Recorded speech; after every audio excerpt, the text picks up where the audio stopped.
Panchayat extension to scheduled areas act PESA कानून के मुद्दे को लेकर राज्य में हमेशा से राजनीति होती रही। राष्ट्रीय और क्षेत्रीय दलों के नेता झारखंड में पैसा कानून लागू नहीं होने के लिए एक दूसरे को जिम्मेदार ठहराते रहे हैं। झारखंड सरकार में कांग्रेस कोटा में मंत्री शिल्पी नेहा तिर्की ने आज बीजेपी शासनकाल के पूर्व मुख्यमंत्री अर्जुन मुंडा और रघुवर दास के आड़े हाथों लेते हुए कहा कि बीजेपी की पूर्व सरकारों ने आदिवासियों के हित, संस्कृति, सम्मान और पहचान की कभी कोई परवाह नहीं थी। अगर इनकी नियत सही होती तो कभी का पैसा कानून लागू हो गया होता। उन्होंने कहा कि बीजेपी आज विपक्ष में है तो पैसा कानून की बात करती है। मैं निमंत्रण देती हूं कि वह इस विषय पर बात करे। मैं इसके लिए तैयार हूं। मुद्दे पर आमने सामने डेबिट होगी तो जनता को भी सच का पता चलेगा कि कौन आदिवासियों का सच्चा हितैषी है। गौरतलब है कि PESA act panchayat extension to schedule areas act एक भारतीय कानून है जो 1996 में पारित किया गया था और 1997 में लागू किया गया था। इसका उद्देश्य देश के अनुसूचित क्षेत्रों में पंचायती राज व्यवस्था को मजबूत करना और स्थानीय स्वशासन को बढ़ावा देना है।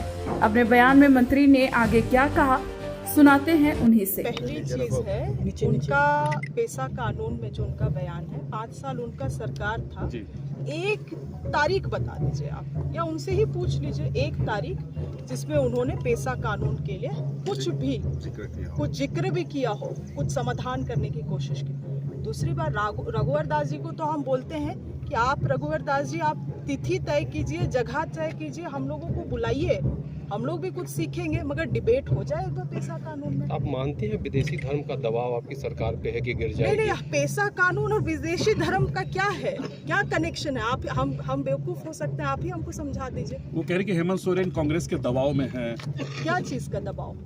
वो तो कह रहे कि नहीं, रघुवर दास जी को बहुत सारा कंफ्यूजन है। 5वीं उड़ीसा के ही गवर्नर थे जी, वो भी 5वीं अनुसूची राज्य में होता है। 5वीं अनुसूची को पढ़ने बोलिए और हम तो खुले चुनौती उनको दे रहे हैं। जगह समय खुद दिन तय करे, बुलाए हम लोगों को डिबेट के लिए 5वीं अनुसूची में और पैसा में भी। मैडम, नीति आयोग की टीम आई हुई है, किस तरह की तैयारियां चल रही है? कल आपके साथ बैठक है, वित्त आयोग की है, 16 वित्त आयोग की। बिल्कुल, देखिए झारखंड का आप जानते हैं बहुत पिछड़ा राज्य है।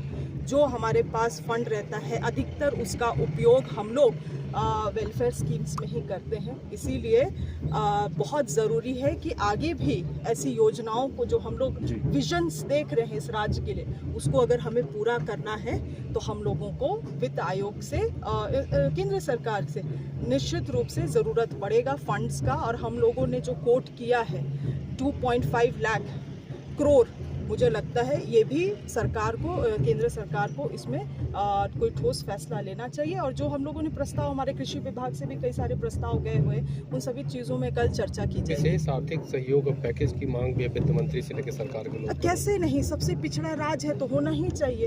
अब तो क्या हो रहा है, पॉलिटिकल अलाइनमेंट को देख के आपको स्पेशल पैकेज मिल रहा है। आप अगर बैसाखी में मदद कर रहे हैं, बैसाखी हैं आप सरकार का, केंद्र सरकार का, तो आपको मदद मिल रहा है।